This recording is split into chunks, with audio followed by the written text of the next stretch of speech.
This is part two of my video titled Women Deserve Better.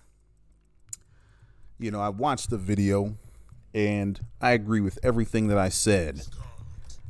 But there is a caveat to all of what I said.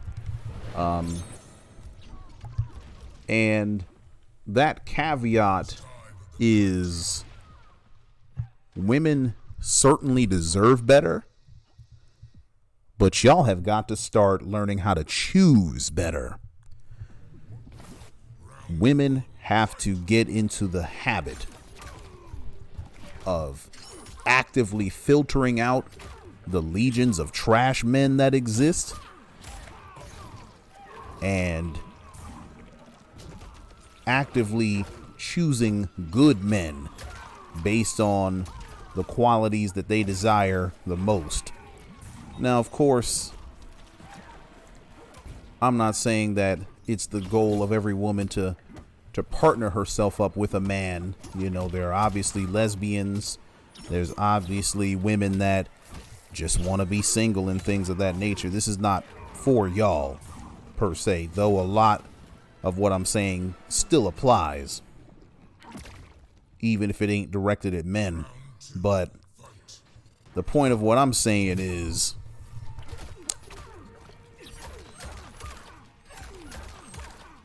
your job as a woman is to make sure that you do not, or you do the very best that you can to avoid being in the position of someone like a Meg Thee Stallion.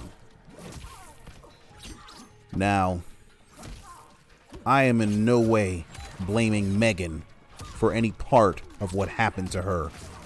When men do decrepit and depraved things to women, that is wholly the choice of the men in that situation. The women have no role to play. There's no fault that they bear in the actions taken against them. And I don't care if it's something, benign like foul comments, or if it's something more serious like abuse or rape or anything like that. The only reason that men victimize women in these ways is because men decide it. It has nothing to do with what the women wear or what they said or, signals or any kind of bullshit excuse that dudes can come up with as to why they can justify bullshit actions taken against women. The women have no fault to play in that, or no role to play in why they are victimized. We don't condone victim blaming around here. Okay. Having said that, though, 9 times out of 10, the kind of men that would commit acts of atrocities against women, they have a type. There are signs that these dudes are decrepit. There are red flags that the guys brandish. And far too often what happens is the women just ignore them. They act like the red flags ain't there. Sometimes their friends or their loved ones will even point out the red flags to them, and they'll just la-di-da-di-da, just ignore it and see only the guy's potential. Y'all gotta stop doing that shit. You gotta start being objective. You need to have a list of qualities that you expect a man to have. And I'm not talking about, qualities based on his income or his looks or his style or anything like that. Because attraction does not sustain a relationship. And it doesn't really form the basis of a good friendship either. Because people's attraction can change over time. And, the way someone looks is not nearly as important as how they think. But women need to have a list of qualities based on the guy's personality. You know, how does he handle conflict? Is he responsible? Is he kind? Not nice, but kind, because there's a difference. Nice is the great value version of kind. You know, you can be nice to anybody, even motherfuckers you don't like. You know, but being kind is genuinely being good to people and things, even when there's no clear and obvious benefit to you. You know, being good for no reason and for no reward. That's kind. You know, is your man kind? Can he listen? Can he take criticism?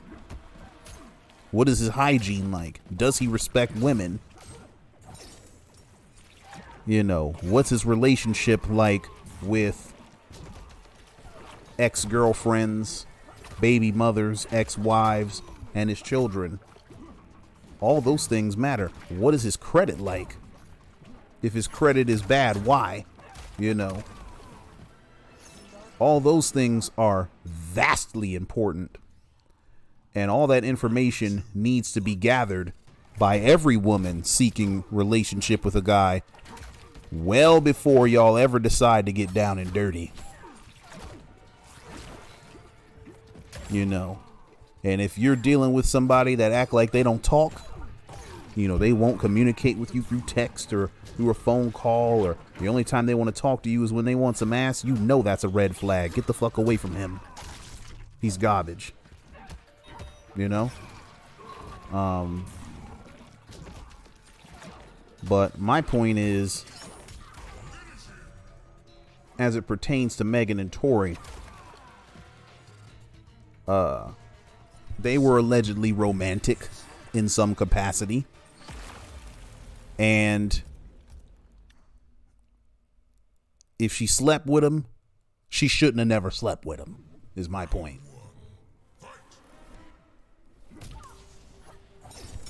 She had no business fucking with that dude.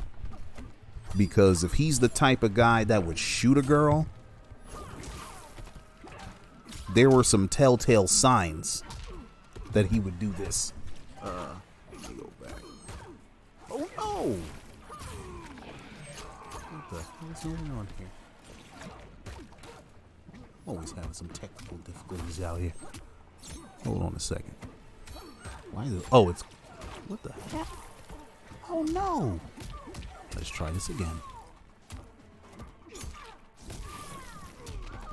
Sorry about that. But yeah, as I was saying, if he's the type to shoot a girl, there were other things that were probably ignored.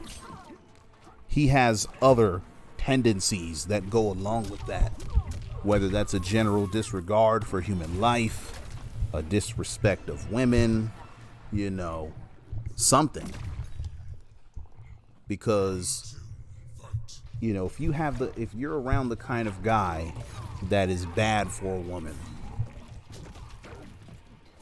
he has a list of characteristics that should be detected and avoided. You know what I'm saying? Generally speaking.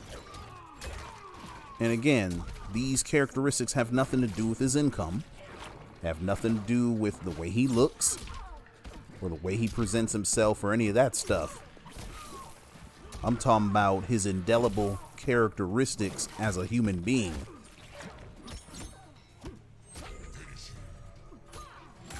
You know, there are some serious areas of concern that he probably showed that, you know, the woman likely ignored. And I'm not saying that I can't understand why a woman would ignore a red flag. I can see why, because, you know, scarcity mindset makes them think, oh, this is the best I can get, you know. or they might see the guy's potential. They see that he also has all these other good qualities, including having a high income and being attractive and all that kind of stuff. Or, you know, maybe she just thinks he's sexy or whatever the hell, you know, all those various things. I can see why those, you know, that stuff might be ignored, but I'm just trying to tell you, as a woman, you ignore red flags at potentially your own peril. One thing about women, women are blessed with a highly sensitive and accurate sense of intuition. And it should be trusted. It should be listened to.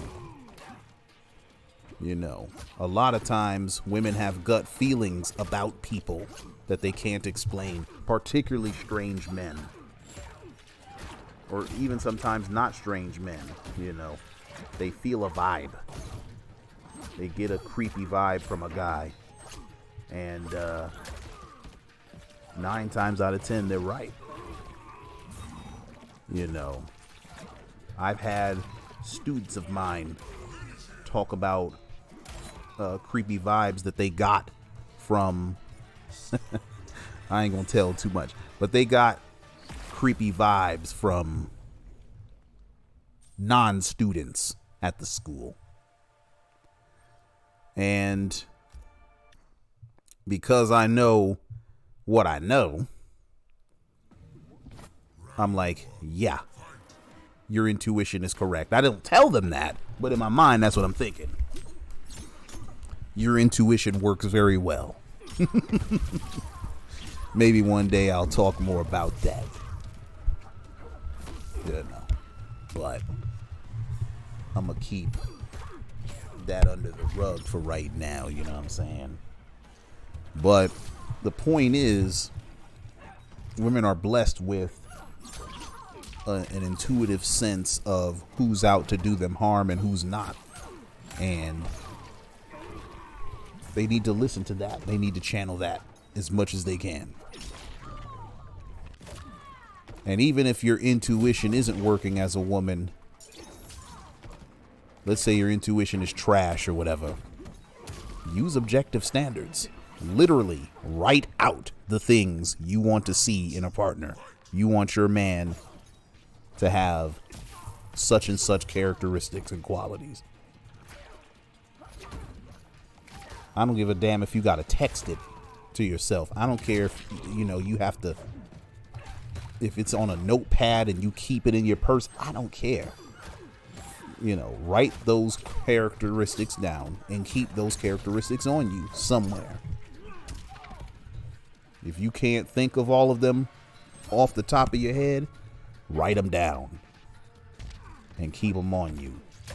And you measure every prospective man against that. And you got to do it objectively, and you got to do it without having sex with him. Because sex complicates everything. You know, when people get a whiff of some private parts, you know, their ability to process things logically as it pertains to that person just goes right out of the goddamn window. You know, that pillow talk will take over your brain and make you see stuff that ain't there. You know, so you gotta avoid the sex. Make his ass wait, ladies. And you have to wait too. And I know that this sounds like some Steve Harvey advice. I'm not really trying to channel that because Steve Harvey is problematic. But there is a point to be made about not getting down and dirty too goddamn soon. Like, most prospective couples, they have sex way too fucking early. And then they wonder why shit don't work out. Like, you don't even know the person. You don't know that man. You don't know him. You know what I'm saying? y'all did it, and then you're going to try to figure out everything else later.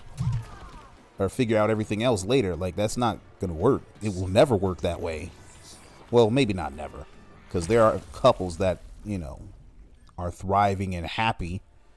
And they started off, you know, being highly attracted to each other. They did the do very early on and then worked out everything else. But those are the exceptions, not the rule. Most couples, when you start introducing sex early on into a relationship, it backfires. It backfires bad. You know? Because like I said, sex completely makes you blind to red flags.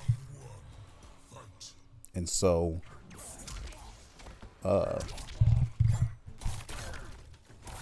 ladies, you gotta hold back on giving out the cookie, so to speak. And frankly, if your guy can't respect that you ain't gonna give him the ass immediately, that's not the man for you. Because if he respects you, he's gonna respect your wishes. He's not gonna pressure you. He's not gonna try to manipulate or goad you into giving him the ass or make you feel guilty about not doing it. He's gonna be cool. He's gonna realize that, hey, I need to earn this. You know what I mean?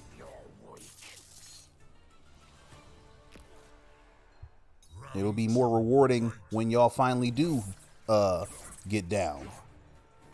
If it's a well-earned person with a bunch of green flags, it's gonna feel better and it's gonna mean much more to y'all. You know what I'm saying? But the right kind of dudes will wait.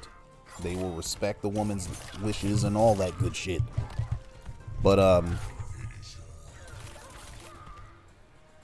I say all this stuff because, you know, the last couple videos, well, maybe not the last consecutive videos, but I've made quite a few videos talking about the misdeeds of men. And I ain't stopping. You know, I ain't relenting by any stretch of the imagination. But I don't want the narrative to get out that only men make errors and mistakes out here. There are women that are just as decrepit and just as harmful as any man. And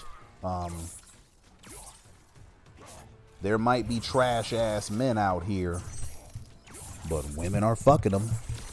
Women are making them their baby daddies and their boyfriends and their husbands and all that kind of stuff.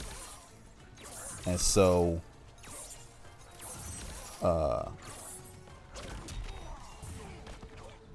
women need to take a more active role in filtering them kind of dudes out and not even giving them the chance to reproduce or giving them the chance to even harm them.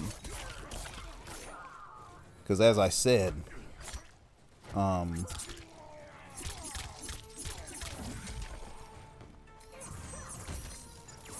as it pertains to, you know, Megan and Tory, to the extent that there was any kind of, you know, sexual exchange between the two,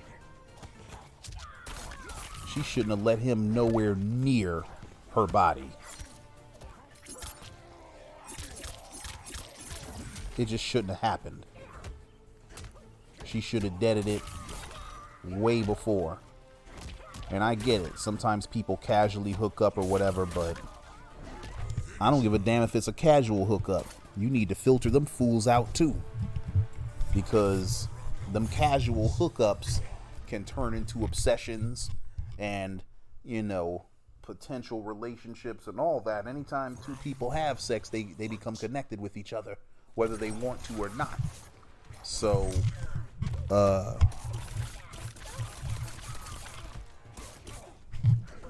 That's why it becomes imperative that you as a woman really be picky about the kind of guys that you let into your space. And I'm not talking about being nitpicky, like, oh, if his beard ain't blah, then I don't blah. You know what I'm saying? No. I'm not talking about that kind of bullshit.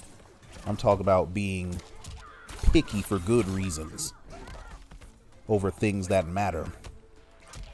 Now, why does this get pinned on the women? Why am I not talking to men about this? Because women get all the choice in this relationship shit. Women are the ones that decide. We don't choose the women choose us. That's how it is in nature. That's how it is with humans too. And why is it that the women choose us? Because they're the ones taking all the goddamn risk. Because when a man and a woman get together and she becomes pregnant, he can go out and fuck on a girl the next day. And he can go out and fuck a whole bunch of girls for the next 9 months or so. His life is more or less unimpacted by pregnancy. His body is unaffected. But that's not true of the woman. She has to share her goddamn organs with a whole nother life form or potential human life form. You know, she has to share her organs with a clump of cells that will eventually develop into a human. And that clump of cells / pre-human is totally dependent on this woman. Completely dependent on the mother. And there's a bunch of physiological and mental changes that develop as a result of pregnancy that us men can't begin to understand or imagine. And we don't have to deal with it. So that's why they get all the choice. That's why they get to decide the parameters of sex. That's why it's the women have to give consent. Because the women are the ones being entered into, and they're the ones taking all the risk. Women die giving birth, and they die during pregnancy still. Of course, it was more rampant back then, but it still happens today. So anytime a woman has sex, she could be risking her life, literally. That's why she gets the choice. But with choice comes responsibility. With power comes responsibility. That's the power that women have. They get to decide the parameters of every relationship. So use your power wisely, ladies. You deserve better, but you gotta pick better. You dig? I'm out of here.